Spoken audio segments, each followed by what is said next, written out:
Okay, Shorty, I'll throw the ball for you.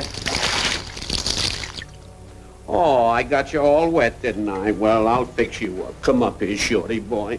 Oh, don't you worry. We'll get you dry. Oh, yes. Stay right there now, Shorty boy. Stay there, will you now? Oh, this way. A good boy. Now, Shorty, I'll have you dry in a minute. I'll have you dry in a minute, boy. That's the boy. Just, hold it there, boy. I'll have you gone in a minute. Oh, you're still wet, ain't you? Well, I'll fix you up. Come over here, boy. There we are.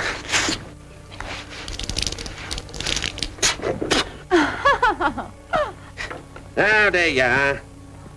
Well, baby. Oh, well, what?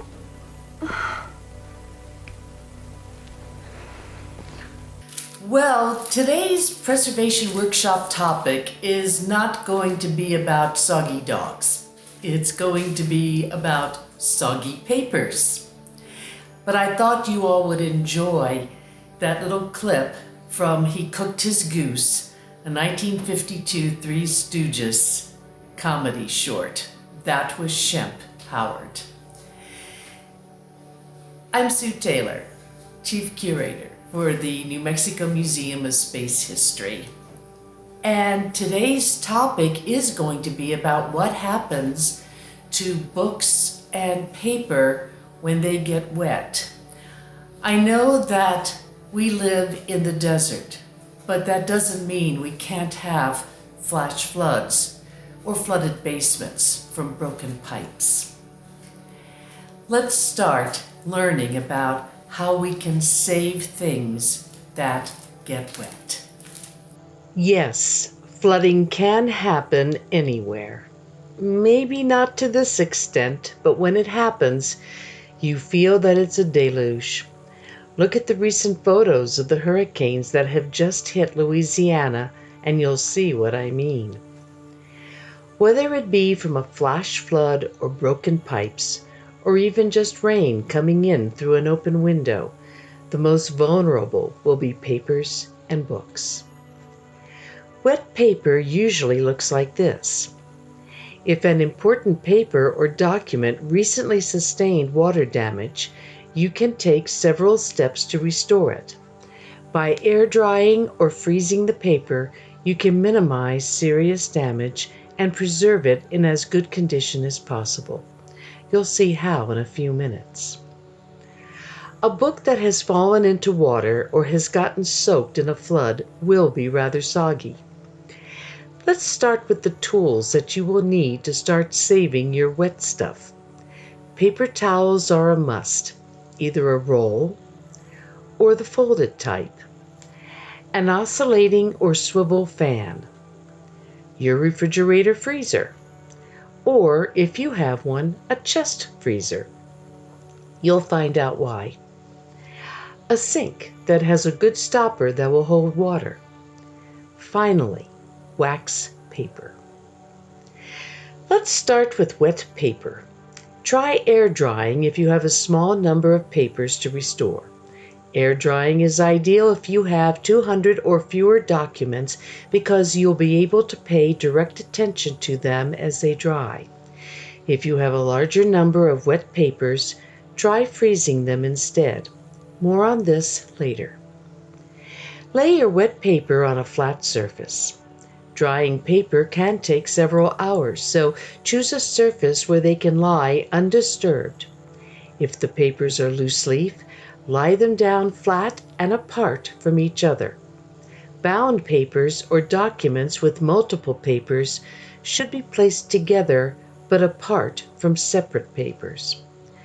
Choose a room with good air circulation and low humidity levels to help the papers dry faster.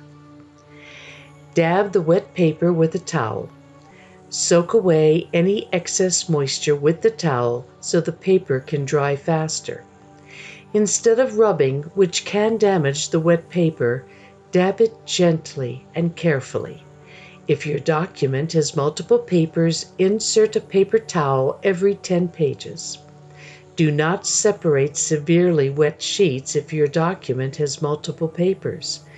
Wait until they are dry enough to be damp but not soaked. Change the paper towels regularly until the papers become damp. Now, here's your oscillating fan, which you can set up to dry the papers. Position it so it can oscillate back and forth between the paper or papers while they dry.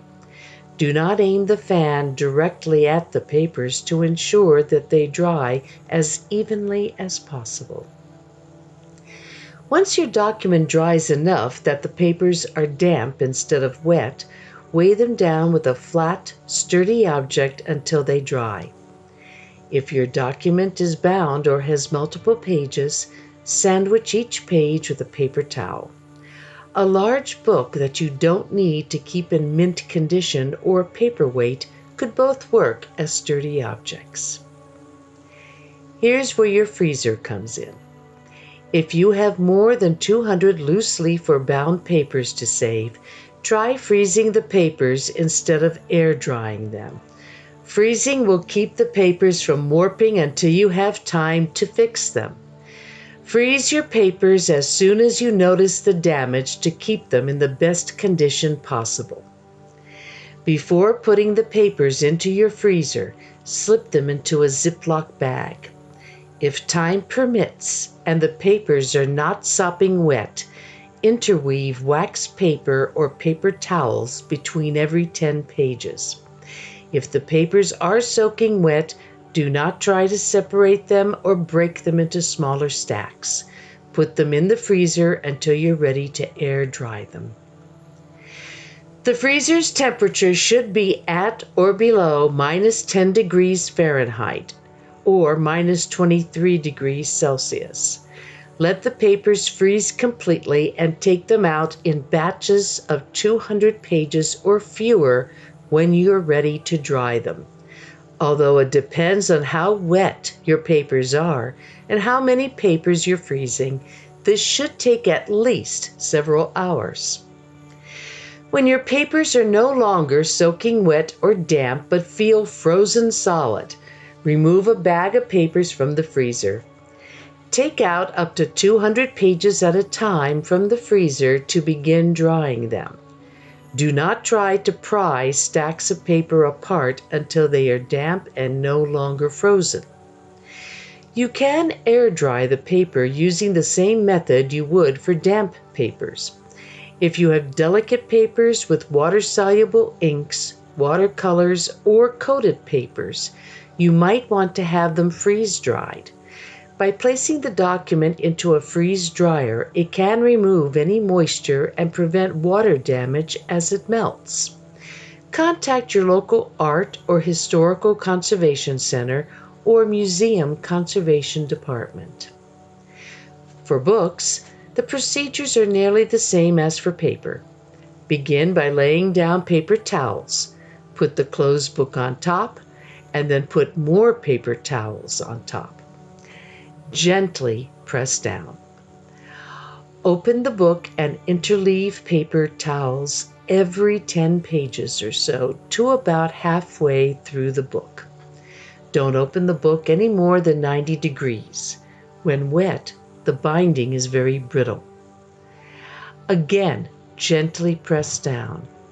Take out the paper towels and using fresh towels, do the rest of the book, repeating the process until all pages have been patted dry. When the book feels slightly less damp, stand it up and fan the pages.